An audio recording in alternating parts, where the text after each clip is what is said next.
오늘은 말씀을 두 곳입니다. 요한복음 17장은 요한복음에 나와 있는 유일한 전체가 예수님의 중보 기도입니다.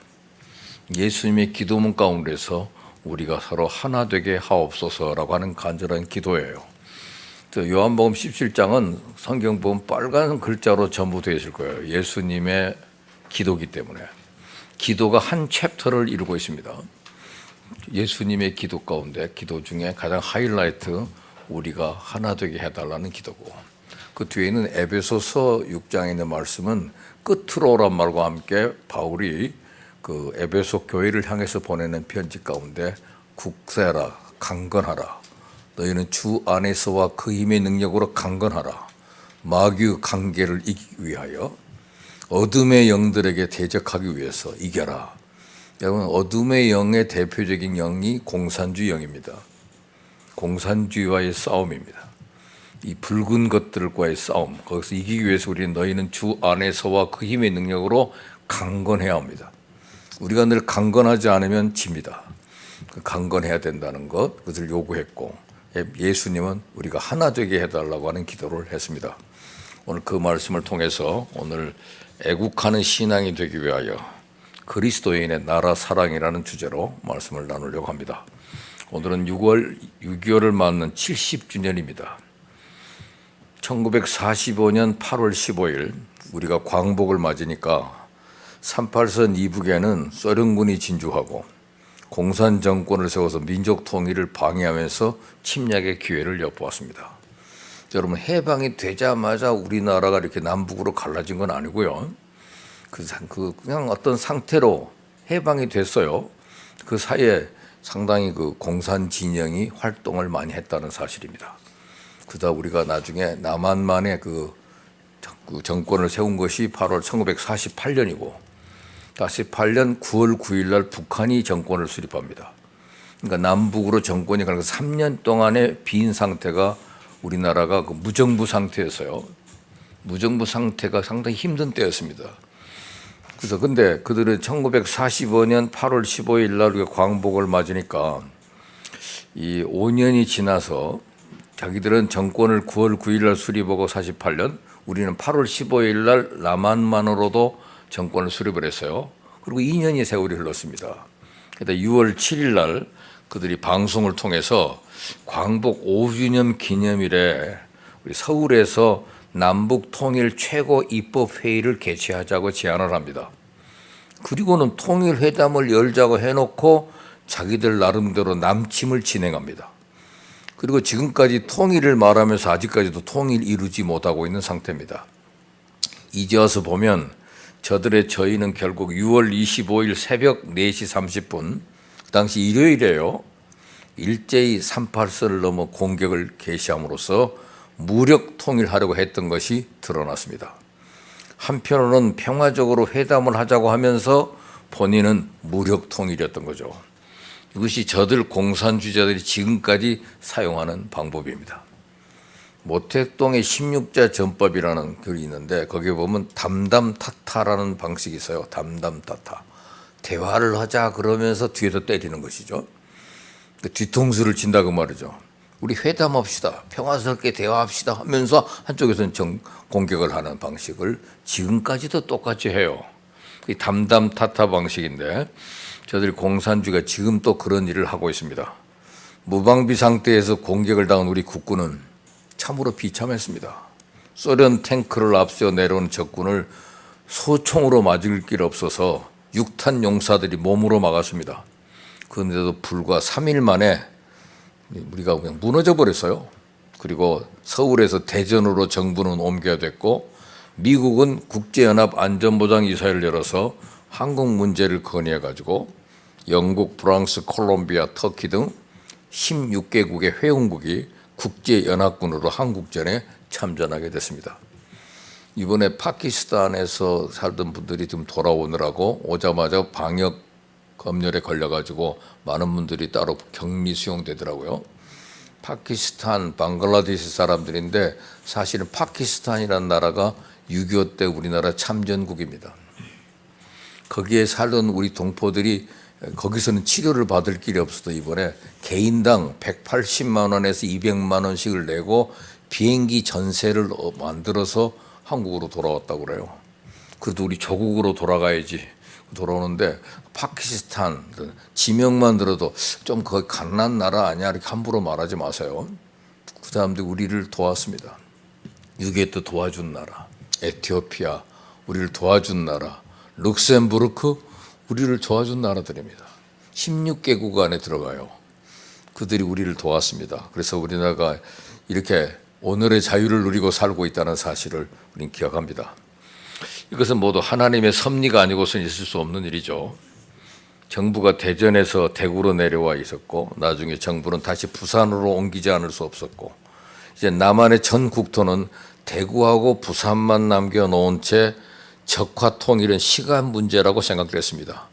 이럴 때 메가더 국제연합군 총사령관이 낙동강 전설을 마지막 방어선으로 삼고 반격을 개시합니다.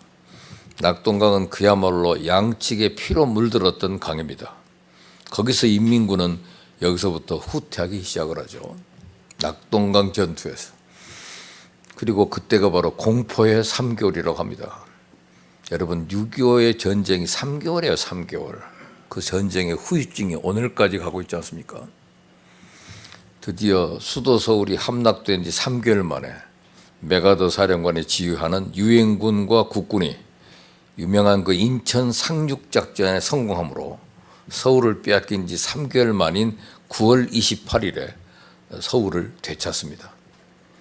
그러니까 6.25가 터져가지고 3일 만에 서울이 무너져 버렸는데 그리고 난 다음에 꼭 3개월이 지나서 9월 28일 날 서울을 수복하죠. 그 다음에 모든 전선에서 유엔군과 국군은 파죽지세로 북진을 거듭하다 보니까 이제는 거꾸로 평양을 함락하고 두만강 해산진까지 공격해서 즉 통일이 이루어지는 줄 알았어요. 그런데 이번에는 예기치 않은 중공군이 개입해가지고 다시 후퇴를 합니다. 그것이 바로 일사후퇴입니다. 1951년 1월 4일에 있었던 사건이죠. 국도 통일을 눈앞에 두었을 때 중공군이 전쟁에 개입해서 인해 전술로 반격해 옵니다.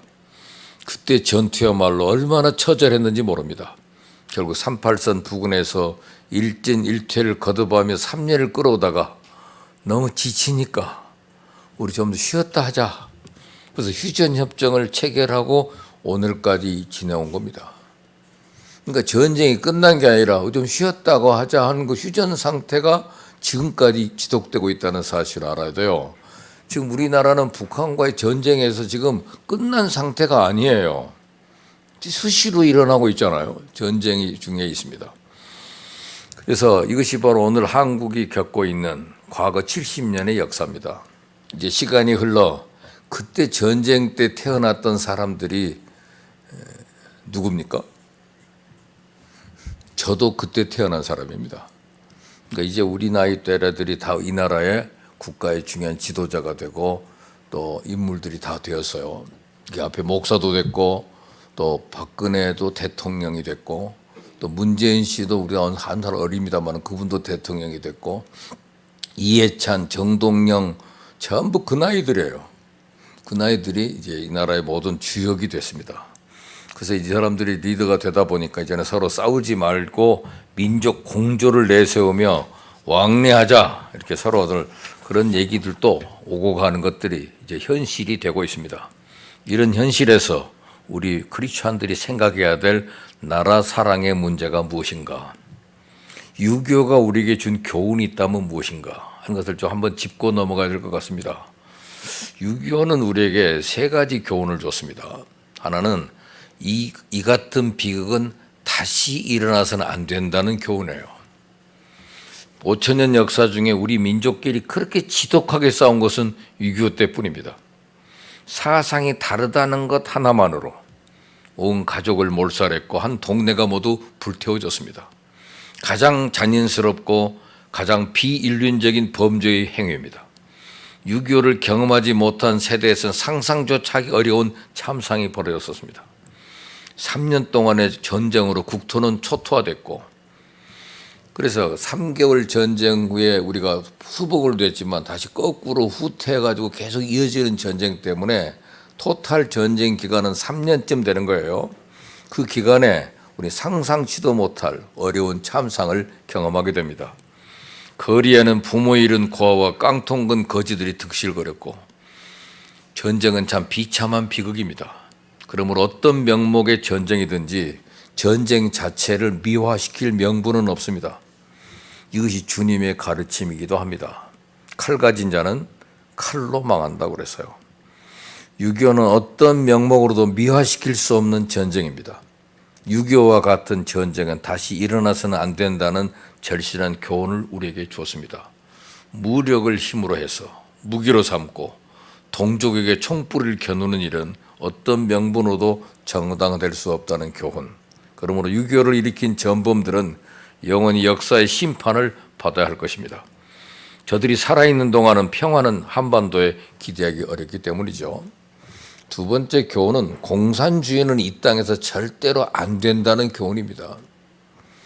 6.25 전쟁이 사상의 대립이고 사상전이었다면 공산주의 원조인 소련이 붕괴함으로써 공산주의는 실패한 정치 체제임을 입증했습니다. 그런데 이미 실패한 공산주의 사상을 무엇 때문에 동경하고 있는지, 학생 시절에는 한 번쯤 공산주의 사상에 기울이지 않은 사람들이 없을 정도로 자본주의 체제 하에서의 젊은이들이라면 사회적인 모순을 보면서 저항의식으로 한 번쯤 매력을 느낄 정도이겠지만은 그것도 옛날에 있던 일입니다. 요즘은 아직도 그런 사상에 빠져있는 젊은이들이 있다면 그들 한 번쯤 북한으로 가서 몇 달만 살아보게 하면 좋겠어요. 왜 그런데 이런 사상이 나옵니까? 우리 믿는 크리스찬들이 성경대로 살지 못했기 때문입니다. 과거 제정 러시아는 기독교 국가였습니다. 황제로부터 고관 대직이 있는 모든 사람이 다 기독교인이에요. 그런데 그들이 노동자, 농민을 대할 때 성경의 가르침대로 못했기 때문에 소련의 10월 혁명이 일어났던 것 아닙니까? 우리 크리스찬들이 성경대로 살면 공산주의는 일어나지 못합니다. 위로 하나님을 섬기고 부모를 공경하고 이웃을 나와 같이 사랑하고 인류를 위해 봉사할 때 민주주의는 자연히 실현되고 꼽히게 됩니다. 성경적으로 볼 때 공산주의는 악의 영입니다. 정사와 권세와 어둠의 주관자들, 그들과 싸우기 위해서 너희는 주 안에서와 그 힘의 능력으로 강건하라. 영적인 무장을 하라. 그것이 오늘 바울이 공고하고 있는 명령이잖아요. 그래서 정사와 권세, 어둠의 주관자들, 이 공산주의 사상은 특히 하나님을 부정하는 사상입니다. 공산주의 원조인 칼 막스가 신은 필요 때문에 고안된 정신적 허구라 그랬습니다. 그는 공산당 선언문에서 전 세계의 노동자들이여 다 같이 단결하고 자본가의 재산을 빼앗아 공동 소유로 만들자 그랬어요. 무서운 일이죠.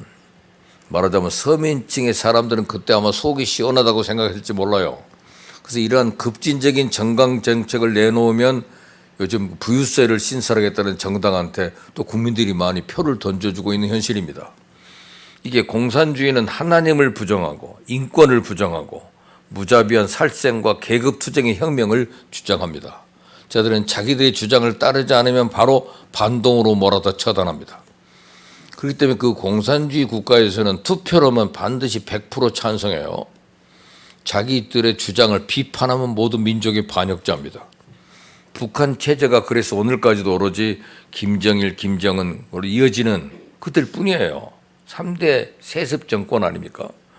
이것을 남쪽의 그리스도인들이 바로 알아야 되고 그의 마음이 변하지 않은 한 평화적 통일은 없다는 사실을 기억하고 오직 한반도의 통일은 마음을 주장하신 하나님만이 할 수 있다는 사실을 우리는 잊어서는 안 됩니다. 그러니까 공산주의는 절대 안 된다 하는 거. 세 번째, 신앙인들이 바로 서지 못하면 하나님의 징계가 있다는 사실을 우리는 기억해야 됩니다. 교회는 그리스도인의 신앙 공동체입니다. 영적으로 교회는 그리스도의 몸입니다. 몸이 서로 하나 되지 못하고 싸우면 머리 대신 그리스도께서 가만두지 않습니다. 그것이 이미 6.25 때 입증이 됐습니다. 8.15 해방 후 한국의 크리스찬들은 서로 미워하고 질시하고 싸웠어요. 싸움의 원인은 누가 더 하나님을 바로 믿었느냐 하는 것으로 싸웁니다. 8.15 해방 후에 네가 신사참배했냐 안 했냐 그것 때문에 서로 싸우다 보니까 교파가 분열이 됩니다. 그 사람들의 가르침이 신신하기다고도 비판하고 진보와 보수가 싸웁니다. 그래서 갈라졌어요. 그래서 상대방을 이단으로 낙인 찍혀서 쫓아내는 이런 끔찍한 일들이 생깁니다. 6.25가 나던 그 2달 전 대구에서 총회가 갈라져가지고 서로 따로 합하지 못했더니 그것이 곧바로 6.25가 터진 거죠. 이것은 우연의 일치라고 보지 않습니다. 이스라엘 역사에서도 하나님은 당신의 백성이 서로 갈라질 때마다 전쟁으로 저들을 징계했습니다. 그러므로 교회는 이 나라의 민주주의의 최후의 보루입니다. 악의 영들을 대항하여 싸울 유일한 전초기지예요. 공산주의자들이 기독교를 박해하는 이유가 바로 여기 있습니다. 기독교와 공산주의 사상 서로 용납할 수 없는 적대 관계입니다. 기독교와 공산주의는 영적 싸움입니다. 악령과 성령의 싸움. 우리가 자유민주주의를 신봉하는 나라들과 유대를 함께하는 것은 저들이 완전 무결해서가 아니라 그러나 저들이 기독교 신앙을 기초로 한 나라들이기 때문에 저들과 우방이 되는 거죠. 그 중에 하나가 미국입니다. 미국이 우리에게 잘못한 일도 있어요. 교만하게 구는 일도 있습니다. 자존심 상하게 하는 일도 있습니다. 그래서 세계에서 따돌리는 일들도 있습니다. 그러나 미국은 그래도 하나님 말씀을 통치 이념으로 삼는 나라예요. 국가적 위기 앞에서 먼저 하나님 앞에 회개할 줄 아는 나라입니다. 얼마 전 그 9.11 테러가 발생했을 때 전 국가적으로 하나님 앞에 참회 기도를 드리는 걸 우리는 봤습니다. 그래서 미국을 우리가 우방으로 삼는 겁니다. 그러니 또한 미국이 강대한 나라가 돼서요. 미국을 비판하고 비난한 이 나라 고관들의 자녀들 중에 미국에 보내지 않고 있는 사람이 과연 얼마나 있을까요? 왜 싫은 나라라고 하면서 자기 자녀들은 거기서 교육받으라고 합니까? 이런 의미에서 그리스도인의 나라 사랑은 근본적으로 좀 달라져야 됩니다. 6.25는 단순한 역사적 사건을 취급으로 하지 말고 우리가 잘못하면 다시 6.25가 재발하지 않는다고 누가 보장하겠습니까? 요즘 젊은이들 중에는 이제 전쟁은 북한이 아니라 미국이 한반도의 전쟁을 일으킬 가능성이 크다는 말 하는 사람이 생겼어요. 그래서 물러가라면 가라고 합니다. 참으로 격세지감을 느낍니다. 어쩌다가 이 나라가 이렇게 돌아가고 있는지 잘 모르겠어요. 여러분, 이제 우리는 겸손한 마음으로 이 땅에 하나님이 없다는 사상이 지배하지 못하도록 우리의 본분을 다해야 됩니다. 전쟁을 모르는 후세들에게 전쟁의 비참함을 일깨워 아이도 자기들 생각대로 따르지 않으면 불바다 만들겠다는 블레셋과 같은 무리들 앞에 벌벌 떨고만 있을 것이 아니라 오늘 본문의 말씀대로 주 안에서와 그 힘의 능력으로 강건하여 그들도 싸워서 이길 수 있도록 우리가 정신무장을 해야 된다는 얘기죠. 용감한 다윗과 같은 신앙의 젊은이들이 교회 안에 있어야 됩니다. 그래서 우리는 6.25가 준 교훈을 좀 되새겨서 하나님의 뜻을 잘 분별하는 그런 자세를 갖기 위하여 에베소서의 바울의 주장인 주 안에서와 그 힘의 능력으로 강건하라 하는 말씀을 하는 것이고, 오늘은 거기서 추가적으로 예수님의 간절한 기도를 우리가 왜 해야 되느냐 하는 것을 다루기 위해서 6.25 70주년에 다시 한번 우리의 모습을 생각해 보려고 합니다. 이날 우리 신앙인은 오늘 특별히 나라 사랑하는 애국자가 될 것을 우리가 결단을 해야 됩니다. 예수님은 애국자 중에 애국자셨어요. 십자가에 달리기 위해 예루살렘에 입성하신 후에 장차 예루살렘 멸망할 것을 내다보셨습니다. 예수님이 그 서력 기원으로 보면 AD 33년 예수님이 십자가에 못 박히십니다. 그리고 이스라엘의 멸망이 AD 70년이에요. 30년 후에 있을 일을 미리 내다보면서 예수님께서 예루살렘아 예루살렘아 하고 탄식하시며 우셨습니다. 예수님은 하나님의 나라, 천국이 언제나 소망을 주셨지만 예수님도 자기의 조국 이스라엘을 사랑하고 예루살렘을 사랑했던 애국자입니다. 모세도 애국자였습니다. 애굽에서 고통받는 이스라엘 백성을 구원하기 위해 애굽과 싸워 출애굽을 이끈 애국자입니다. 다윗도 도탄에 빠진 나라를 구하기 위해 골리앗과 싸워 이긴 애국자입니다.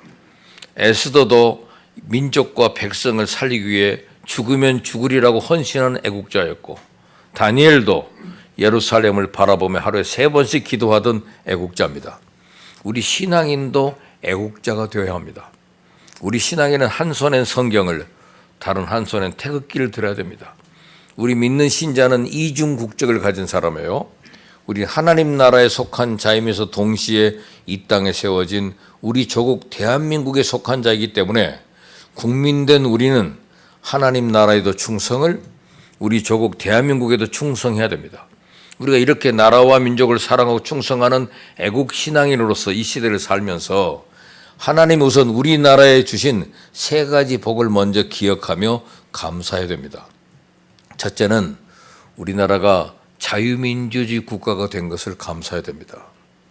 대한민국이 공산주의 국가가 아니라 자유민주주의 국가가 되었다는 점, 그거 감사해야 돼요. 사실 8.15 해방이 됐을 때 정부가 수립되기 직전이죠. 남한 사람들 78%가 자유민주주의보다는 공산주의를 선호했다고 합니다. 양반들을 까부시고 너도 나도 똑같이 나눠 먹는 평등한 사회를 만들자. 그러니까 그게 매혹이 돼가지고 그 가상이 전체적으로 붐이 일어났었어요. 남한 사람들이 모두가 평등한 사회, 모두가 함께 잘 사는 사회를 만들게 된 공산주의 사상에 미혹된 거죠. 그래서 따라서 그냥 내버려 두었다면 남한은 저절로 공산화됐을 겁니다. 그 당시에 우리나라에 85세 된 대통령, 어르신이잖아요. 극노인입니다. 그가 이 나라를 다스리면서 이 나라는 자유민주주의 국가를 세워야 된다. 우리 민주주의를 택해야 된다. 기독교 사상으로 이 나라를 지켜야 된다. 그걸 주장했던 분이에요. 85세에. 그래서 이 나라를 민주주의 국가로 만들었는데 그 당시에 모든 나라들 신생 국가는 전부 다 사회주의 국가로 전락이 돼갖고 오늘날 다 망해버렸습니다. 우리나라는 자유민주주의 국가를 지켜서 오늘 이렇게 세계적인 나라가 됐다는 사실입니다. 만약 우리가 공산화가 됐더라면 어떻게 됐을 것 같아요? 끔찍하지 않습니까? 북한처럼 공산화됐다면 모두가 평등한 사회가 되고 함께 잘 사는 사회가 됐을까요? 이렇게 마음껏 하나님께 예배하고 찬양하며 살 수가 있을까요? 우리는 종교의 자유를 가진 자유민주주의 국가에 살고 있기 때문에 자유롭게 예배하고 찬양하고 신앙생활 할 수 있는 것에 감사해야 될 겁니다. 또 자유롭게 여행 갈 수 있는 거, 자유롭게 의사를 표현할 수 있는 거, 자유롭게 공부하고 학교에 다닐 수 있는 거, 자유롭게 직장 다니고 사업하며 살 수 있는 거, 이거 정말 자유민주주의 국가에 산다는 사실 하나만으로도 감사하고 또 감사한 겁니다. 대통령이 기분 나쁘다고 막 욕을 해도 그래도 살아가는 세상에 이 나라는 자유민주주의 국가입니다.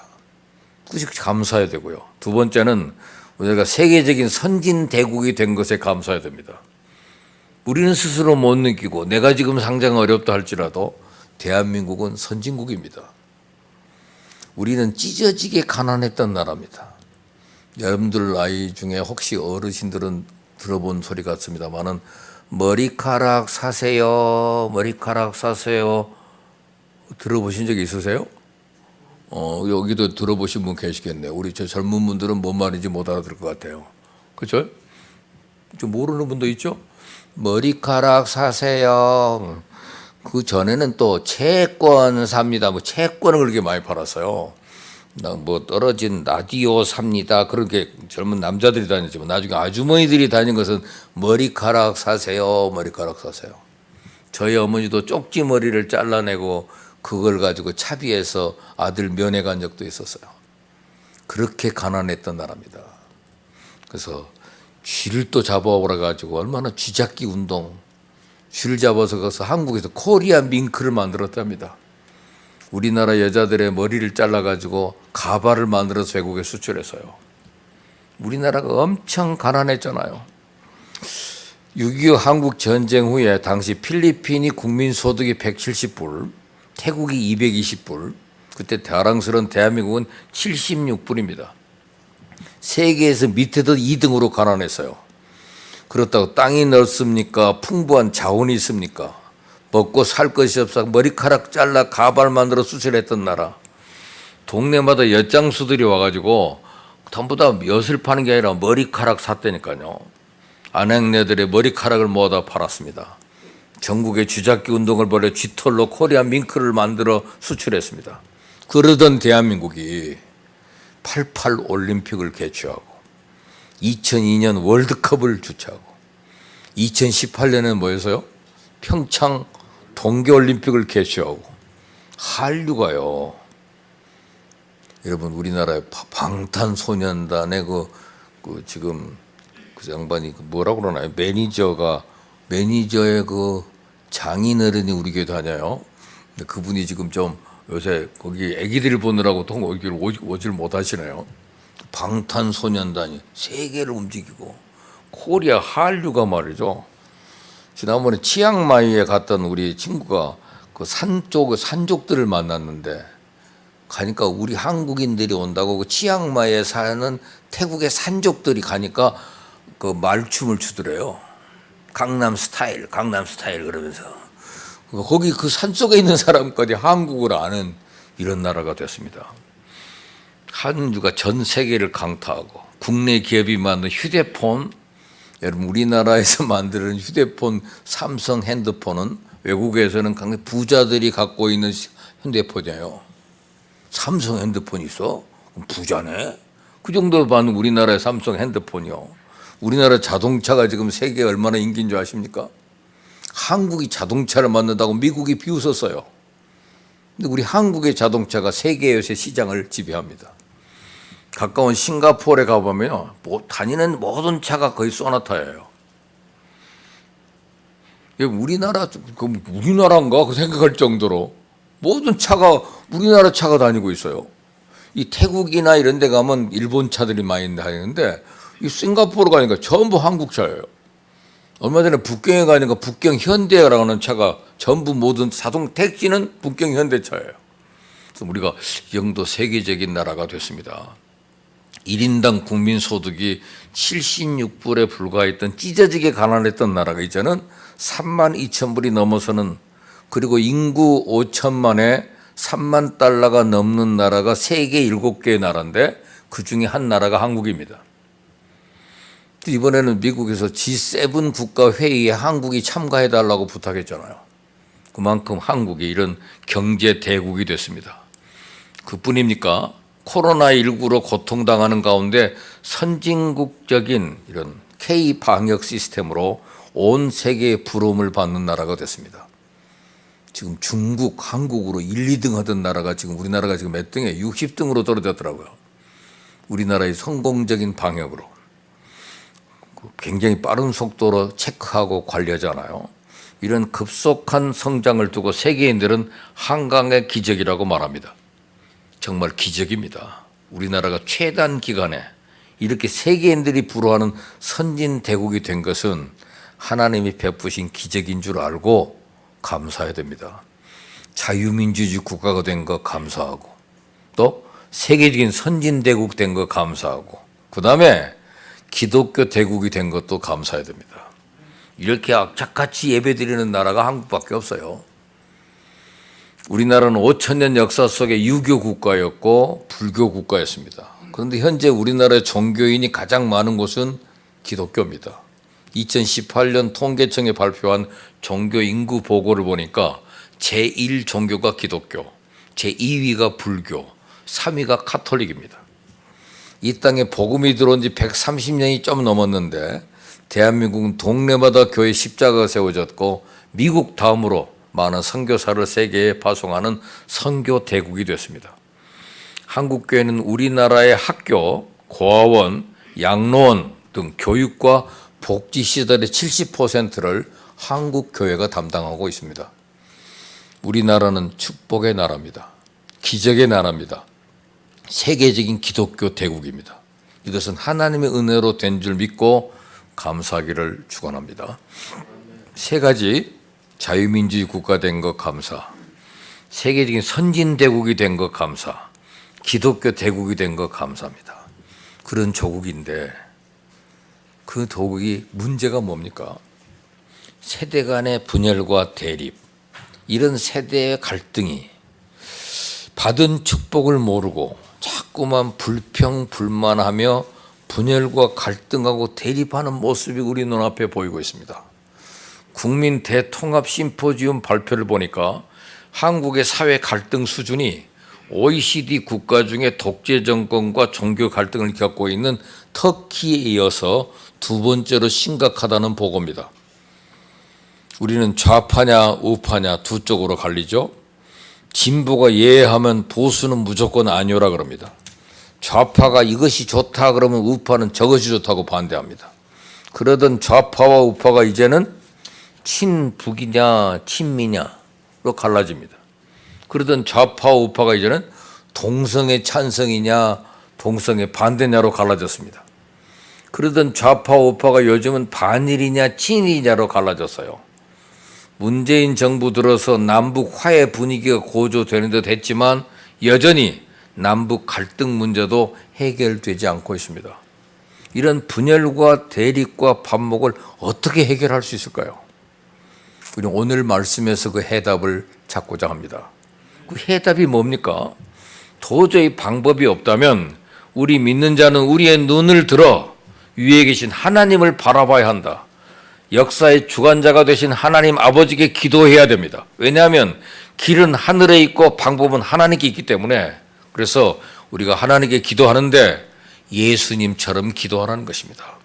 오늘 예수님이 뭐라고 기도하셨어요? 내가 비옵는 것은 이 사람들만 위함이 아니요 또 그들의 말로 말미암아 나를 믿는 사람들도 위함이니 아버지여, 아버지께서 내 안에 내가 아버지 안에 있는 것 같이 그들도 다 하나가 되어 우리 안에 있게 하사 세상으로 아버지께서 나를 보내신 것을 믿게 하옵소서.